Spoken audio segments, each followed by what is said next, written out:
Greetings and welcome. Welcome back to The Sweet Spot. Today is Trust Yourself Thursday on The Sweet Spot, and we are going to be diving into the power of giving and how it relates to trust.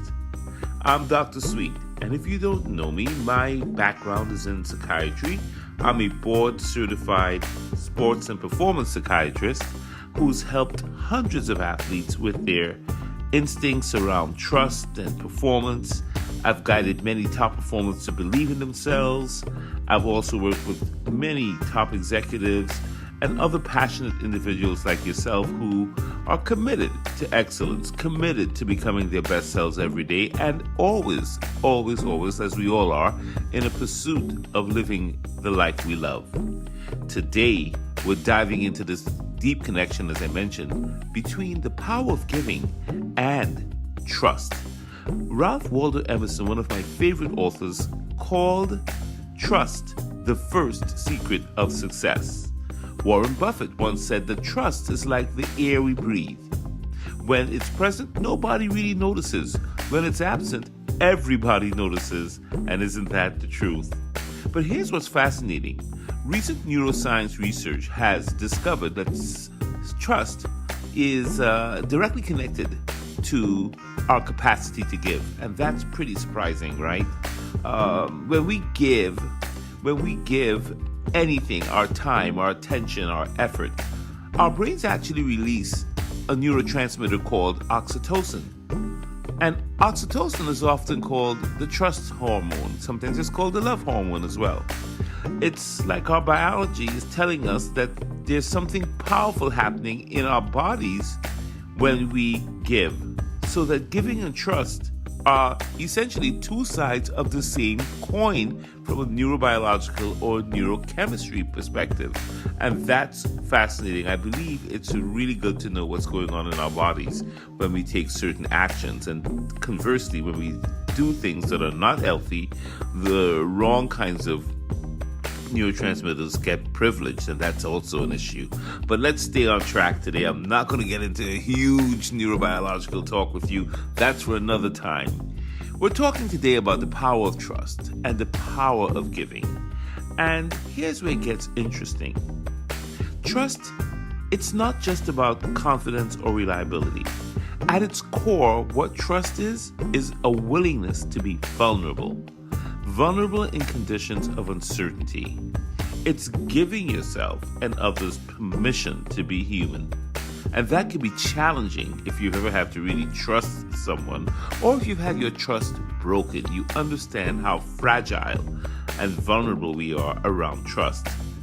Think about it, though, this way. We need trust. We need trust. Just as we need clean air to breathe, we need trust in order to thrive as being human. And just like the air quality, we can improve our trust environment through conscious action, through the trust and giving cycle. That's what I like to call it. It starts with giving yourself trust first, right? So in the trust giving cycle, we always come back to ourselves. Small acts of self-trust. Where can I trust myself? Where can I keep a promise to myself? Where can I honor my own boundaries? Where can I give myself some grace if I stumble? These kinds of actions, though small and self-directed, they can create a personal atmosphere of trust around us. If we don't trust ourselves and we can't give trust to ourselves, it's going to be very difficult to trust others.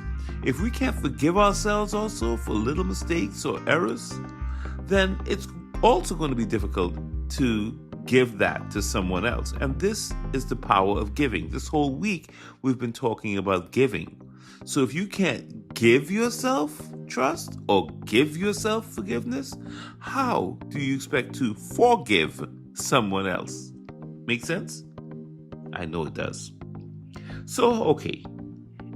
Trust then is like opening a window to let fresh air in, right? When you open the window, you're letting the fresh air in. Just like when you extend trust to someone else, you're allowing that fresh air in. And the research shows something remarkable, that people, teams, and individuals who give credit, who share recognition, who offer significant levels of trust and allow that air to come into the atmosphere end up being happier and more fulfilled individuals. And that makes so much sense. But here's what I tell the athletes that I work with, or the executives. I say this: just like you can't hold your breath forever, you can't withhold trust and expect to perform at your peak. You can't be a completely non-trusting person and expect the air around you to keep flowing. It actually stifles you when you trust no one and you have absolutely no trust in you. It becomes a prison.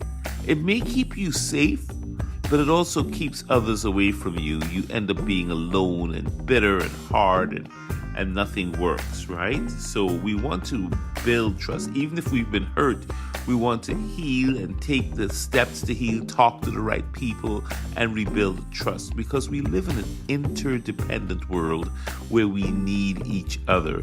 No man, no woman is an island, right? So tomorrow, try this. Tomorrow, I challenge you to give yourself one moment of complete trust. Notice that I said give yourself. I really want you to focus on that today, because by giving it to ourselves, right, we become filled with more trust, more of a capacity to trust. Maybe it's trusting your instincts on a decision that you have to make. Maybe it's trusting that you are doing your best in a current situation. Once you've identified where you can really trust yourself and acknowledge where you're trusting, then, and only then, I'd like you to give that same trust to someone else. Not because they've earned it. I know there's a big thing about trust is earned, and I kind of believe that. But today I'm asking you to just give that trust to someone else, not because they've earned it, but because giving trust is how we create an atmosphere where trust can grow, that you're going to be that kind of person today. And then remember that every breath of trust that you give to yourself and others makes the air cleaner for everyone. And just like breathing, the more you practice, the more you do it, the more natural it becomes. Until next time, I'm inviting you to keep trusting and keep giving. Put yourself in that sweet spot today. Okay, now, this is Dr. Sweet. I'll see you tomorrow. Tomorrow's Friday, but it's not just any Friday. It is Finish Strong Friday. All right? Power of giving and finishing strong. Let's see what we got. Love and blessings. Take care. If you found value in today's message, follow me on YouTube, LinkedIn, Instagram, TikTok, and X. You can catch me at Dr. Derek Sweet for more insights, more discussion on performance, mindset, and living your best life. Thank you for listening.